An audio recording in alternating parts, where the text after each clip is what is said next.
This is iTech Legend 1. Welcome to my full review of the iPad mini. So let's take a look.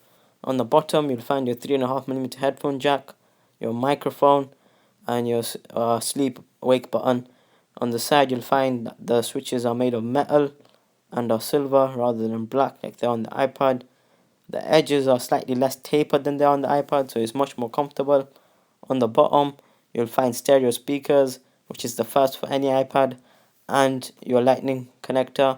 It's made from an aluminium unibody which has a matte finish, and you also have your 5 megapixel camera which records at 1080p. On the side you of course have the chamfered edge which is polished, and you have your FaceTime HD camera with microphone. The iPad mini does run iOS 6, so you can expect Facebook and Twitter integration from the notification center, and other few minor features like a clock and a stopwatch and a timer. The iPad mini has a 7.9-inch display with a 1024 by 768 resolution. That's the same as the iPad 2, so it gives you 163 ppi. It's got a dual core A5 chip at 1 GHz, so even heavy websites like Engadget, they load fairly quickly and it renders it very well. The PPI is 163, so that's the same as the 3GS, and it runs all 275,000 iPad apps straight out of the box. Developers don't have to modify it, and the loading times are not very long. As you can see, playing Angry Birds here, it loads very quickly, and even more graphically intense games like the new Sonic the Hedgehog, even they load very quickly, and frame rate does not drop, and the A5 chip does a very good job of handling those graphics.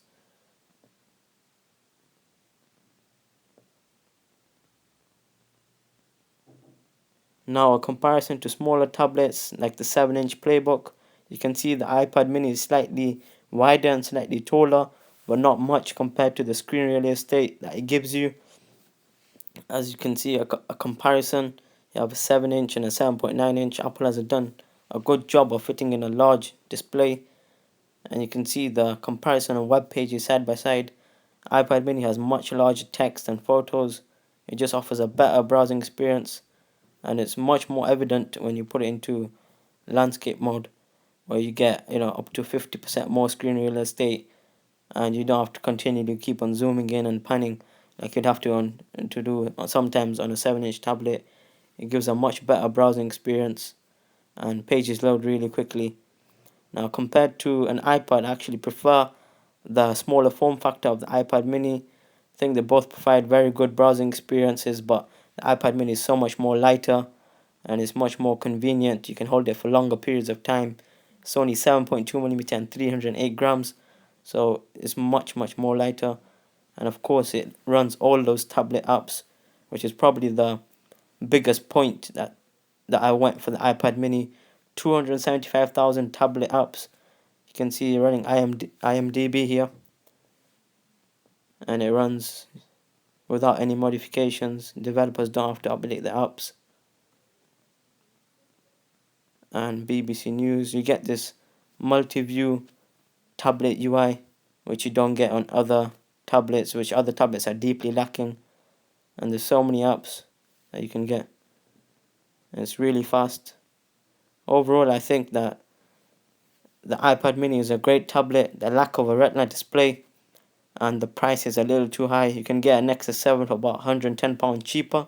So if you're looking for a tablet that has many apps, then go for the iPad mini. But if you're okay with a tablet that offers a good browsing experience and good web experience, then go for the Nexus 7. So stay tuned for more reviews, more unboxings, and game reviews. Subscribe to iTech Legend 1 and give this video a thumbs up. Thank you for watching.